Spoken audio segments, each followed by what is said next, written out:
While humanity and our place in the world has changed over the generations, there's one part of our nature that has remained present. War and the reasons for it seem to reoccur unabated throughout our history, and it's only when looking back on the myriad of battles that you can see the patterns.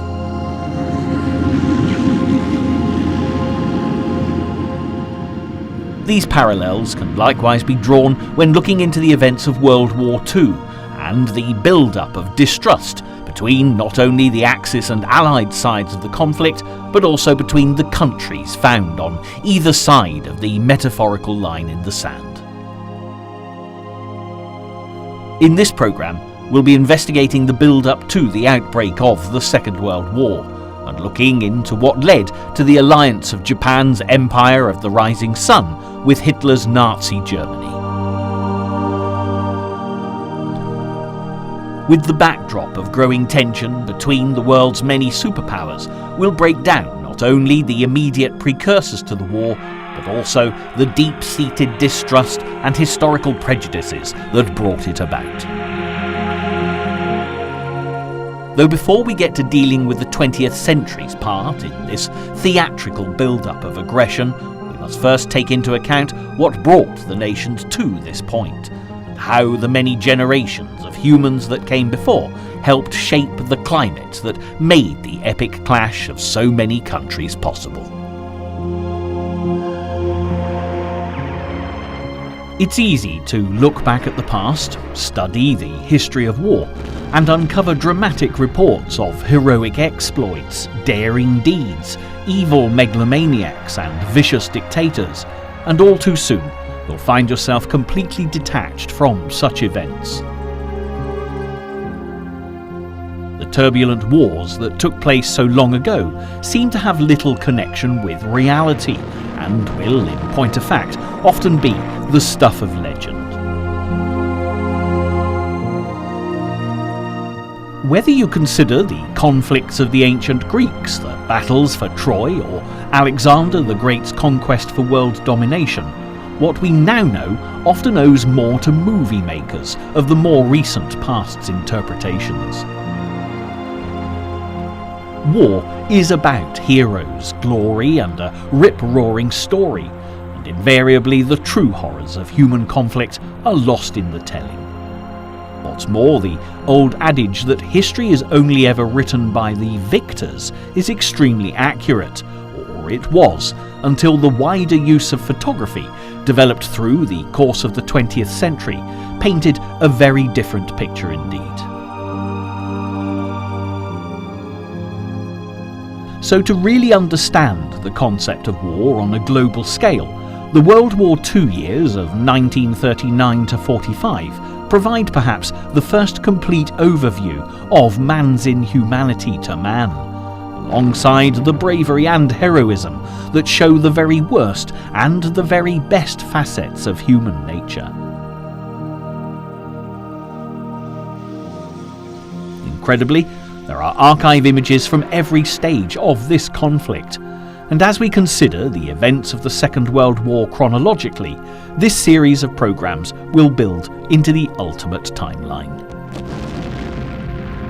This is our past that we can truly connect with, revealing a history littered with living, breathing survivors who can still tell stories of the comradeship, hardship, suffering, and sadly on occasion, the futility of battle.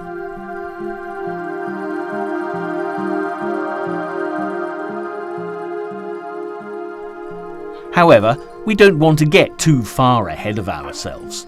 To truly understand the events of the Second World War and its build-up, we need to look into some of the major events that led to its breakout. Perhaps the most influential, beyond all others, was the outcome and aftermath of the First World War. This conflict was a key point in not only Hitler's rise to power, but the rearmament of Germany and the beginning of tensions in the East. The First World War, spanning the years of 1914 to 1918, is often referred to as the Great War, although there was little that was great about it. was also called the War to End All Wars, which is rather a tragic misnomer with the benefit of hindsight.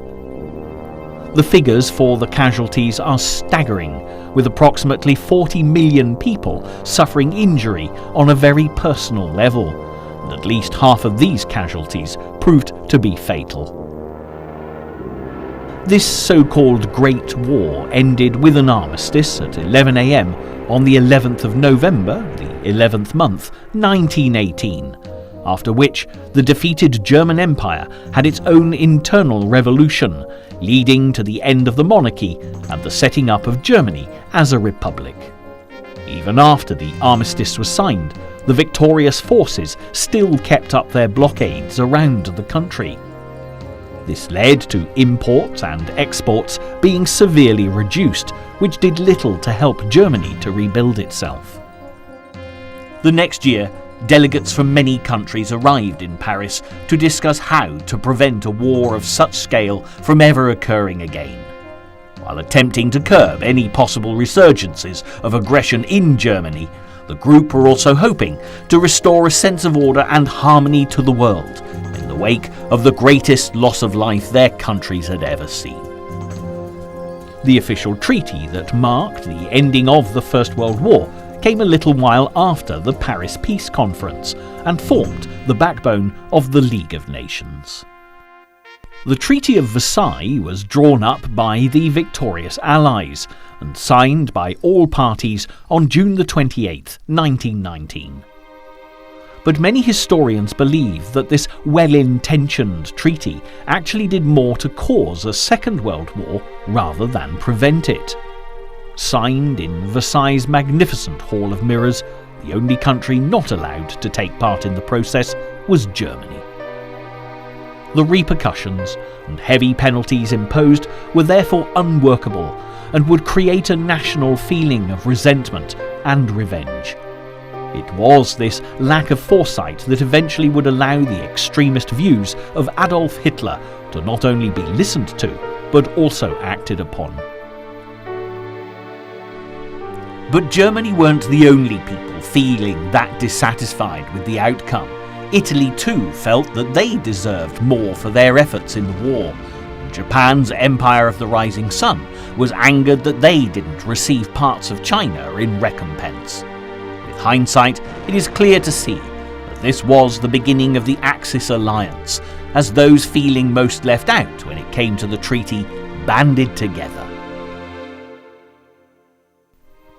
Matters were made much worse because Germany was also forced to accept sole responsibility for the conflict, pay huge sums of money to the Allied nations for the damage that the war had caused, and relinquish land to specific ethnic groups to form new countries. Part of the deal also required Germany to disband the military, and the manufacture of any armaments was prohibited.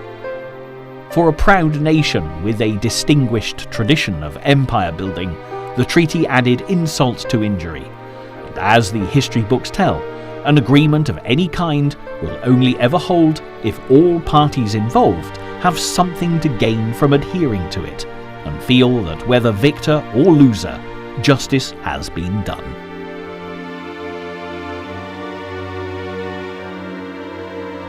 At the end of the First World War, most nations who'd been involved and their citizens developed a pacifist mentality, never wanting to experience the horrors of war again.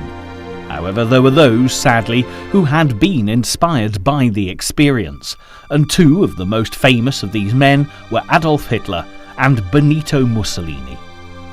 With equally distorted views and a distinct fondness for fascism, they posed a danger to the much longed-for idea of world peace, and neither of them would waste any time rising to power. In 1919, it was generally assumed that all European states would in future be democratic in structure, and therefore sufficiently like-minded and peace-loving to make the machinery of the League of Nations work effectively. But this was to prove far more of a dream than a reality. Alongside the soon-to-be fascist dictatorships brewing in Germany and Italy, there was another nation beyond the horizon that had similar conquest-centric ambitions. Japan was a proud militaristic nation, and their leaders had had their eyes on resource-rich China for a long time, though there were certain other nations to take into consideration when musing on the concept of invasion. The Japanese had a history of disputes with America and Russia, and having spent many centuries of its existence with its ports closed to the outside world, it was a nation of great mystery. When the American naval commodore, Admiral Matthew Perry, finally forced the Japanese to open up trading links with the West, as the 19th century drew to a close, the empire of the rising sun, without doubt, felt they were being taken advantage of. What's more, with America buying the vast expanses of Alaska from the Russians and winning the Philippine Islands and Guam from the Spanish, Japan was all too aware of the growing dominance of the USA. Hawaii was also annexed, with the Americans creating a naval base there from which they could easily reach their newly acquired territory in the Pacific. As the long-range combat abilities of the 20th century were realised in the latter parts of the First World War, Japan felt increasingly vulnerable to the fast growth of the other great world powers, pushing for the rapid development of their own high-tech navy and air force that would soon match anything found in the factories of the most technologically advanced nations. However, their plans hit a substantial roadblock at the end of the First World War, the signing of several military reduction treaties.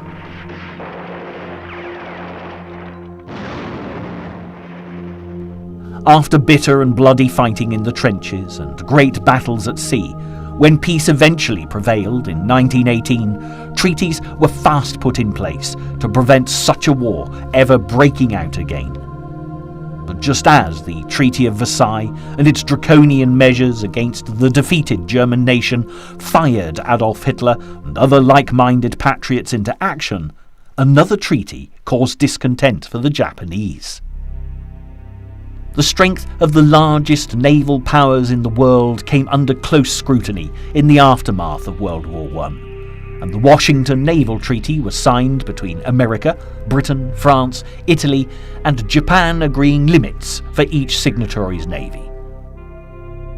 However, the Japanese felt they had been unfairly constrained by the Americans, and it was the start of a period of conflict between the two culturally diverse nations. The signing of this document would see the Japanese Prime Minister, Prince Fuminara Konoe, state that due to his nation being resource poor, that they would have no resort but to destroy the status quo for the sake of self-preservation. Within a decade, the fragile foundations of peace that the Treaty of Versailles had attempted to construct were under threat, and Konoe's predictions were to become reality. The Wall Street crash of 1929 sent the world spiralling into an economic depression, and Japan was forced to look further afield for supplies of raw materials to feed the country's dying economy. Over the next 8 years, the rest of the world watched as Japan invaded massive parts of China, specifically Manchuria. The attack and subsequent occupation of the country would eventually see Japan leaving the League of Nations on poor terms with its one-time allies. It was at this stage in the closing days of 1937 that the first real confrontation between America and Japan would set them up for the conflicts to come. While the Japanese were conducting their invasion of the Chinese capital Nanjing, an American gunboat, the USS Panay, attempted to evacuate military and civilian personnel. It was promptly attacked and sunk by the invading Rising Sun forces. This open demonstration of hostility gave the American president every reason to go to war, but with national sentiment still behind their isolationist principles, he declined to intervene fully. Meanwhile, many Japanese expressed remorse at the incident, one of whom wielded considerable government influence. Vice Admiral Isoroku Yamamoto made a formal apology to the United States for the Panay incident. He was a Harvard man who'd spent time as a naval attaché in America and was well aware of the considerable naval power that America wielded. He was also more aware than anyone else of the dangers of going to war with a nation as powerful as the United States. To the relief of the Japanese government on Christmas Eve 1937, the president accepted the apology from Tokyo, but while the war continued in China, Roosevelt was increasingly disturbed by the tales of atrocities filtering back to the West. The Japanese military had little respect for human life, and their use of biological weapons and terror bombing was killing millions of civilians throughout China.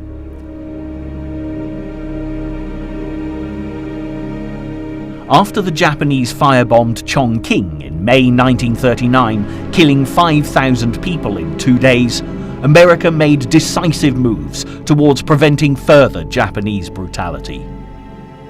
Nevertheless, the battle between China and Japan was prolonged and brutal, and by 1940 still showed no sign of coming to a close. By now, the Japanese had seized territory on the south coast of China, cutting the provisional capital Chongqing off from the sea. It was becoming increasingly difficult for aid to get through. Only a few tenuous supply routes were left, and Tokyo's generals were eager that they be cut off as soon as possible, so that the battle for southern China could be swiftly won. One of these routes was the Burma Road, which ran from Lashio in the north of British-controlled Burma to the Chinese city of Kunming, and Japan demanded that Churchill have it closed with immediate effect.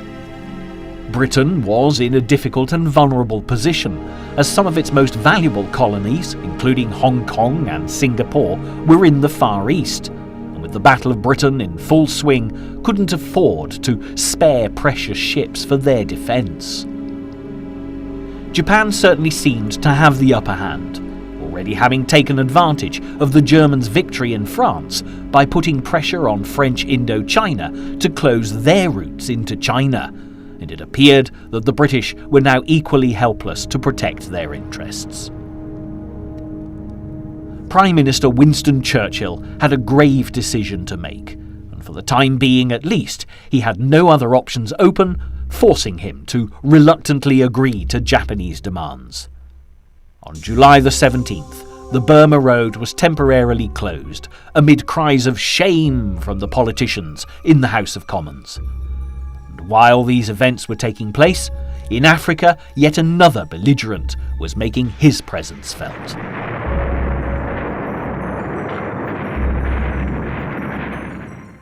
Elsewhere in the world, the threat of fascism and tyranny was spreading at an alarming rate.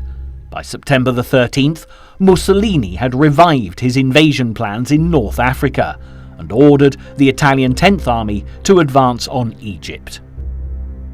Within 2 weeks, on the other side of the globe, the Japanese had invaded French Indochina and were ready to agree a formal alliance with Nazi Germany.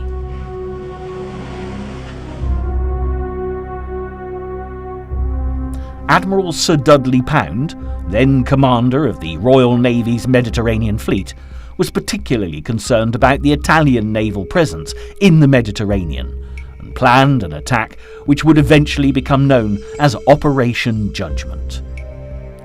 Although the offensive had been postponed when Neville Chamberlain, then Prime Minister, appeared to have averted war with Germany, by 1940, preparations for the Taranto attack were once more underway, and by the autumn of 1940, when General Graziani brought his troops to a halt at Sidi Barrani and British ships were freed up for action, the Allies seized the opportunity to strike. As Hitler moved inexorably towards a showdown with his nemesis, the Soviet Union, and 1940 drew to a close, On the 29th of December, President Roosevelt delivered one of his famous fireside chats to the American public. The speech marked a definite decline in the isolationist policy of the United States, and it seemed that American intervention was approaching ever closer. While more nations had been drawn to the side of the Axis, Roosevelt warned the Americans of the risks that the tripartite pact posed, describing it as an unholy alliance of power to dominate and to enslave the human race. Japan at this time was in the midst of a long and brutal war with China, and had already used the weakened position of the Western empires to their advantage. In 1940, Tokyo officials pressured French Indochina to close some of the few routes left which were being used to transport valuable aid into China. Adolf Hitler realized that America's days for neutrality were coming to an end, although the United States had not yet made a declaration of war. Nevertheless, Hitler now had powerful allies, and his treaty with the Japanese would prove to be of great use. Spies from the country were already surveying the American naval base at Pearl Harbor, and by the end of 1941, as relations deteriorated between Washington and Tokyo, the Japanese would launch a devastating attack, not only Pearl Harbor, but American bases around the Pacific, crippling their fleet for a time.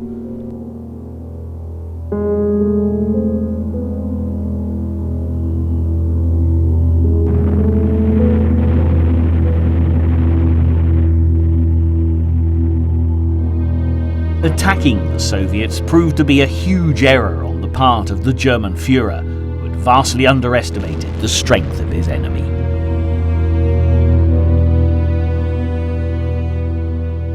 What's more, any hopes he had of his Japanese allies attacking Russia from the east, as the Nazis advanced from the west, was soon dashed, as the Empire of the Rising Sun became rather more preoccupied with their ongoing war with China, and awakening a sleeping giant of their own, namely the United States of America.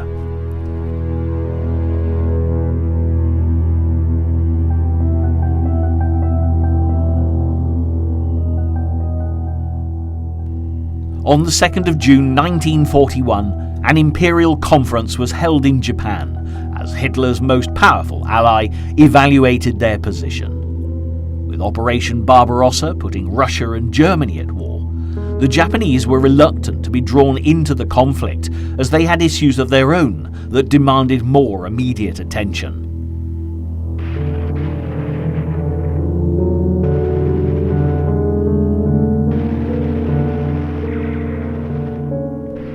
Since they'd been at war since 1937, Japan was substantially committed in Southeast Asia, which could have proved a useful springboard for attacking further north into Russian territory. As time went on, though, it became clear that the ambitions of the Japanese leaders lay with their long-term enemies, the Americans.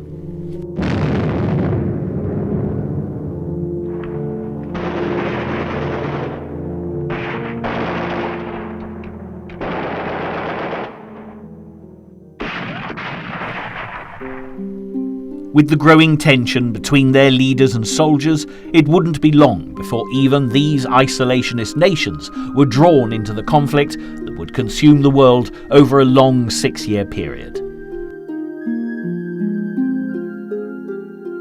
While the US had been pushed by the eastern arm of the Axis alliance, it would take one large-scale assault before the American populace and their politicians decided it was time to take action. Lightning strike against the Hawaiian Navy base of Pearl Harbor.